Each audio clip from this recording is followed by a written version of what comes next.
memiliki debat yang bertema land reform dan land redistribution. Sebelumnya, perkenalkan saya Maria Jessica Kristina sebagai moderator yang akan menjadi pembicara untuk kita hari ini. Sebelumnya, saya bersama kepada mahasiswa satu untuk memperkenalkan diri. Perkenalkan, nama saya Nur Anita Saputri sebagai pembicara satu. Perkenalkan, nama saya Farah Indonesia Putri sebagai mahasiswa 2. Perkenalkan, nama saya Muhammad Iqbal Saputra sebagai pembicara 3.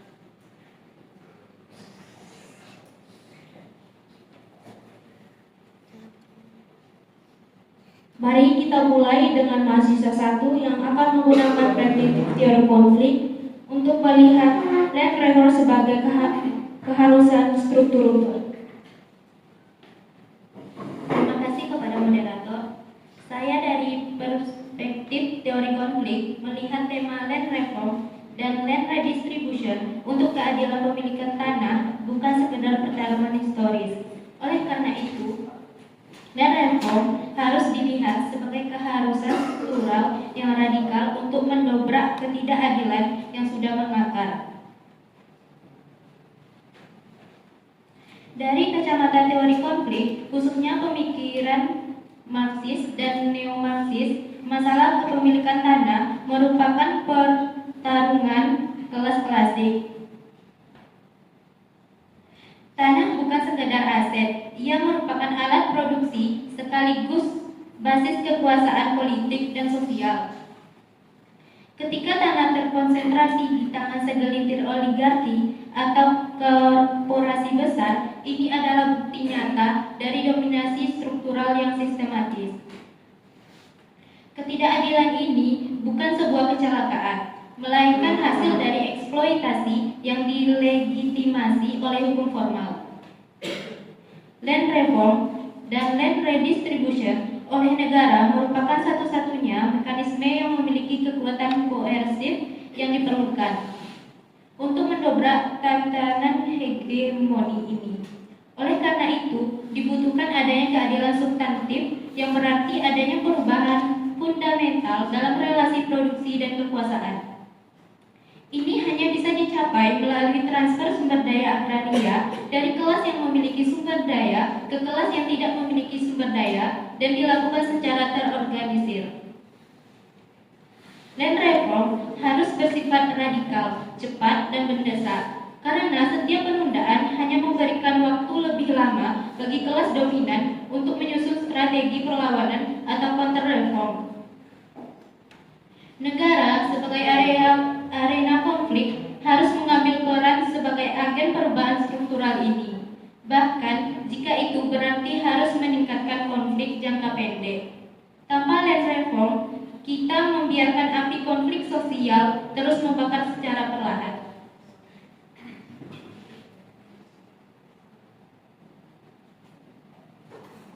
Terima kasih kepada mahasiswa satu yang telah menekankan land reform sebagai keharusan radikal. Kini mahasiswa 2 akan memberikan kritik terhadap aktivitas dan keberlanjutan land reform melalui lensa teori pertukaran sosial.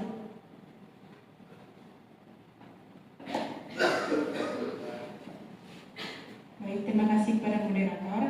Mengubah struktur itu memang penting, tetapi efektivitas dan keberlanjutan itu adalah kunci.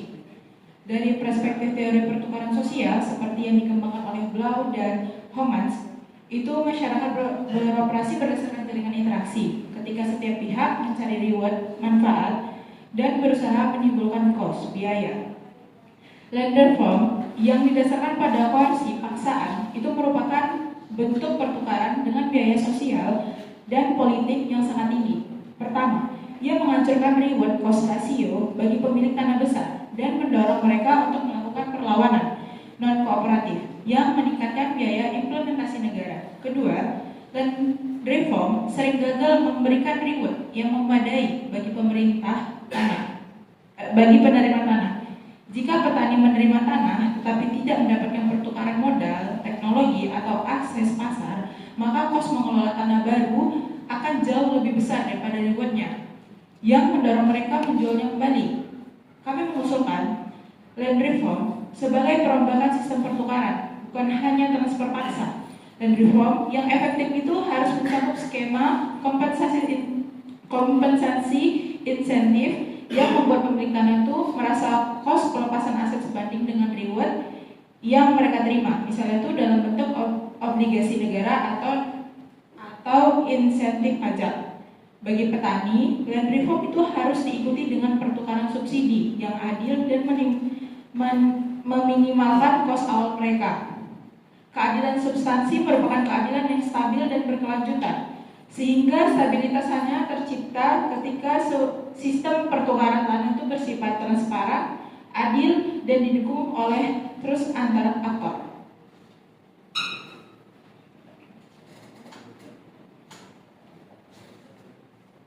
Mahasiswa 2 mengingatkan kita pada pentingnya insentif dan meminimalkan biaya sosial. Selanjutnya, mahasiswa 3 akan mengupas implementasi dan arti land reform di tingkat akar rumput dengan menggunakan teori aksi.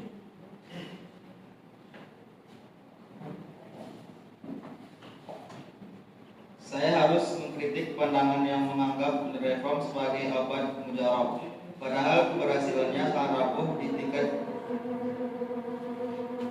Saya lanjutkan. Teori aksi mengajarkan bahwa makna subjektif dan rasionalitas individu adalah pendorong utama perubahan sosial. Dan reform adalah tindakan kolektif yang bergantung pada ribuan tindakan sosial individual di lapangan. Keadilan substantif tidak ada di struktur sebagaimana pandangan mahasiswa 1 dan pandangan mahasiswa 2, tetapi di realitas yang dibangun oleh aksi para aktor. Ketika reform dijalankan, mengapa ia sering gagal?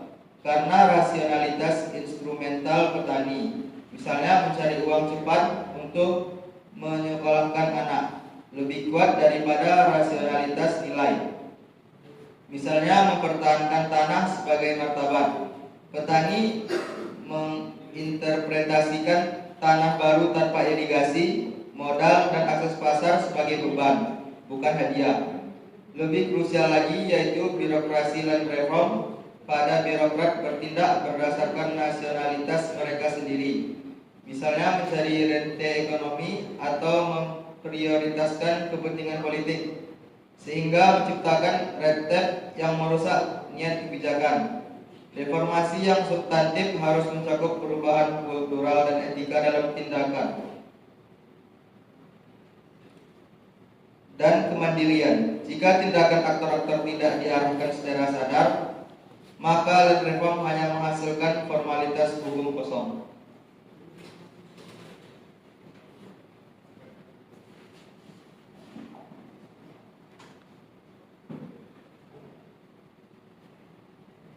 Selanjutnya kita akan memasuki sesi yang lebih panas lagi. Masing-masing pembicara mendapat kesempatan untuk menyampaikan sanggahan. Kepada mahasiswa 1 saya persilahkan. Terima kasih. Sanggahan saya untuk mahasiswa 2 dan mahasiswa 3 adalah sederhana saja. Anda mengabaikan akar masalah. Mahasiswa 2, Anda fokus pada biaya, tetapi melupakan biaya eksploitasi yang jauh lebih besar yang telah ditanggung petani selama berabad-abad. Anda meminta pihak yang dirugikan untuk bernegosiasi secara adil dengan pihak yang dominan.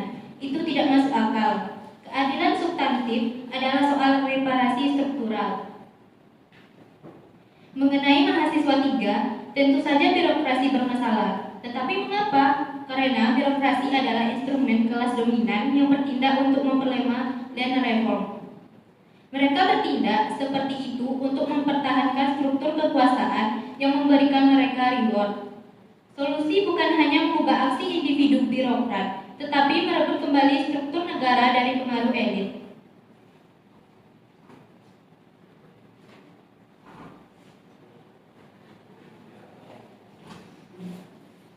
Mahasiswa 1 hanya melihat land reform itu sebagai perjuangan, tetapi kami melihat itu sebagai manajemen transisi yang kompleks.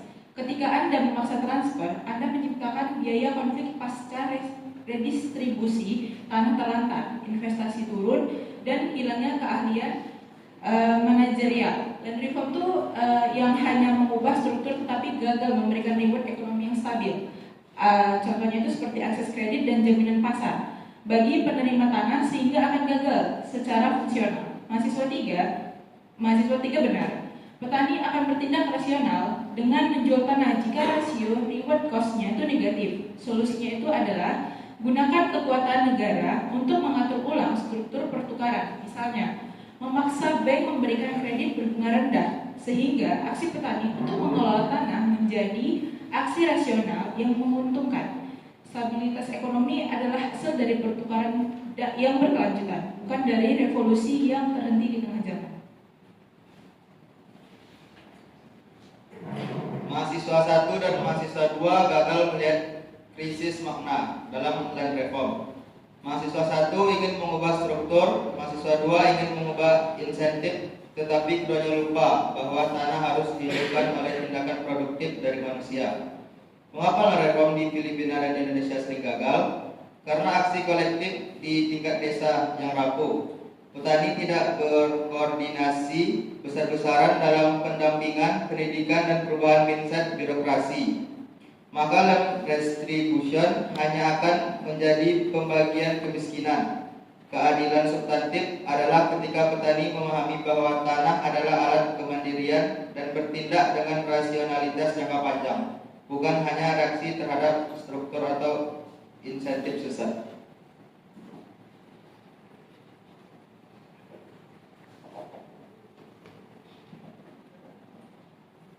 Sebagai penengah, saya melihat ada celah kritis. Saya akan mengajukan satu pertanyaan kunci kepada setiap pembicara. Kepada mahasiswa 1, jika land reform radikal Anda berhasil mendistribusikan tanah, apa mekanisme struktural yang akan Anda gunakan untuk mencegah konsentrasi kembali kekuasaan dan tanah di tangan pemilik modal baru, misalnya pengusaha agribisnis kecil, atau melalui mekanisme pasar yang tidak terkontrol? Bukankah teori konflik harus menawarkan solusi pengawasan struktural abadi? Terima kasih atas pertanyaan kritisnya, moderator. Anda benar, teori konflik harus menyediakan solusi pengawasan struktural abadi. Pengawasan struktural abadi memerlukan legalisasi, pelarangan transfer, dan mekanisme kontrol sosial yang terinstitusionalisasi. Land reform harus diikuti dengan UU alih fungsi yang ketat dan yang lebih penting, organisasi petani yang kuat yang didukung secara struktural oleh negara. Organisasi ini harus diberi kekuatan tawar-menawar atau counter power agar mereka mampu melawan upaya pasar yang mencoba mengakumulasi kembali tanah mereka, dan agar mereka mampu memonitor birokrasi. Ini adalah konflik yang berkelanjutan, bukan sekali jadi. Struktur yang adil harus terus-menerus dipertahankan melalui mekanisme check and balance antara petani dan pasar.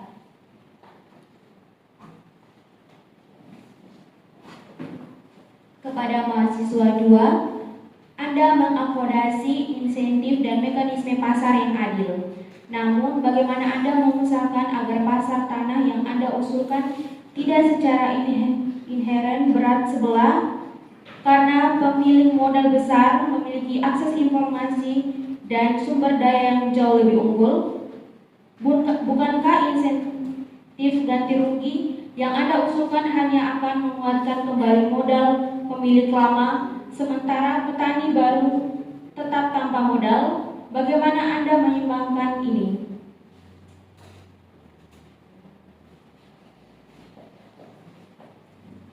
Menyeimbangkan exchange itu membutuhkan intervensi pasar yang cerdas, bukan penghapusan pasar. Negara harus menjadi aktor utama yang menyediakan informasi yang simetris dan jaminan harga minimum untuk produk petani. Insentif ganti rugi bagi pemilik lama itu harus diberikan dengan syarat, misalnya bahwa dana tersebut diinvestasikan kembali di sektor produktif yang ditentukan negara, misalnya industri pengolahan hasil petani. Bagi petani, negara itu harus menjadi penyedia modal awal yang kosnya rendah, mengubah reward cost ratio pengelolaan tanah. Keadilan itu terwujud ketika aturan main pasar itu diubah secara radikal, memastikan reward maksimum didapat oleh pihak yang sebelumnya dirugikan.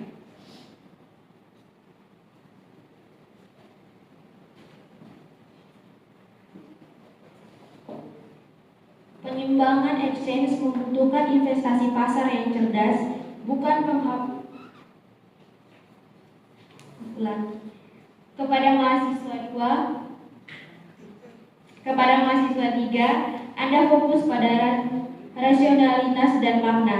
Jika land reform gagal karena birokrat bertindak korup dan petani bertindak menjual tanah, bukankah ini sebenarnya bukti bahwa struktur kekuasaan dan insentif ekonomi lebih kuat daripada kehendak individu?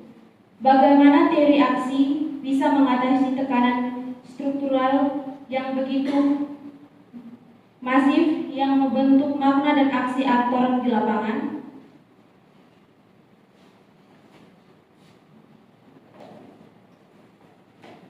Tekanan struktural memang ada, tetapi respon aktor terhadap tekanan inilah yang membentuk hasil akhirnya.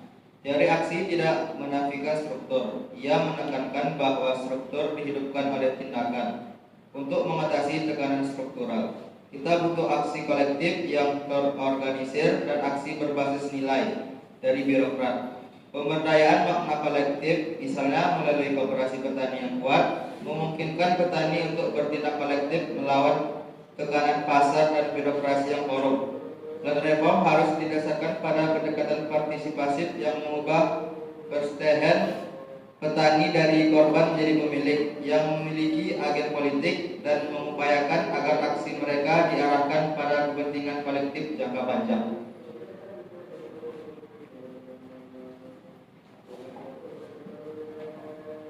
Kita sampai pada penutup. Saya persilakan masing-masing pembicara untuk memberikan kesimpulan akhir yang kuat melalui mahasiswa 1, kemudian mahasiswa 2, dan berlanjut ke mahasiswa 3.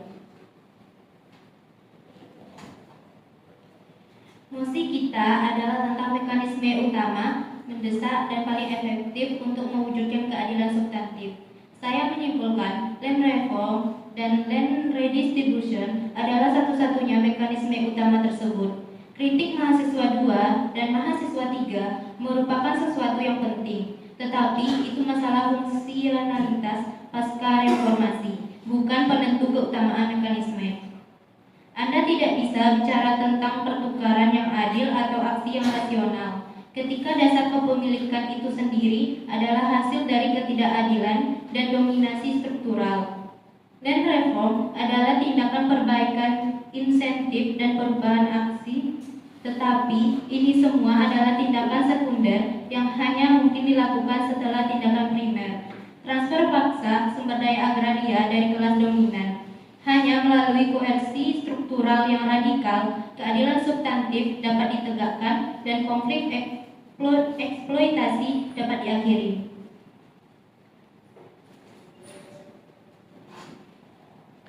Kesimpulan kami, land reform yang berorientasi pada konflik murni itu tidak akan efektif dan tidak akan berkelanjutan. Keadilan substantif adalah keadilan yang stabil, produktif, dan meminimalkan biaya sosial.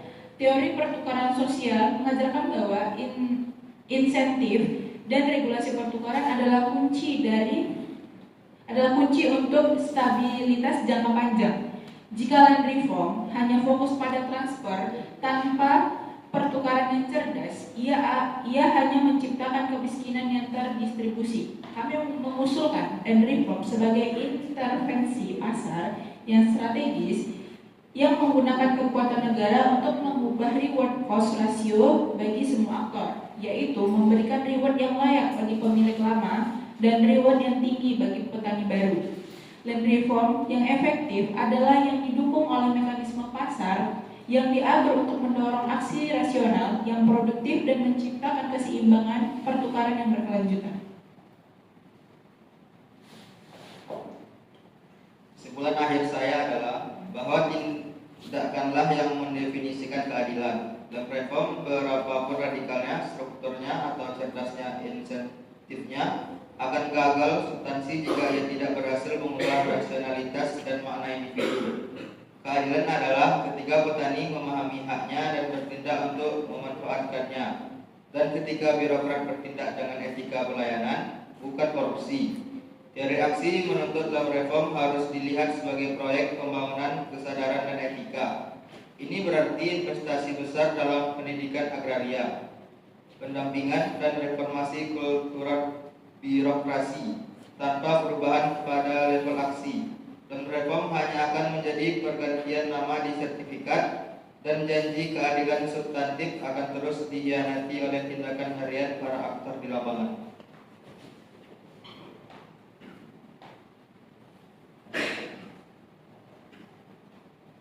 Terima kasih, perdebatan ini telah menyajikan kerangka analisis yang komprehensif. Mulai dari keharusan perubahan struktur kekuasaan, teori konflik, perlunya manajemen insentif dan biaya sosial, teori pertukaran sosial, sehingga urgensi perubahan makna dan aksi individual atau teori aksi. Mewujudkan keadilan memiliki tanah secara substantif adalah tugas yang menuntut kombinasi dari ketiga perspektif sosiologi ini. Dengan demikian, debat ini ditutup. Sampai jumpa di debat sosiologi agraria selanjutnya.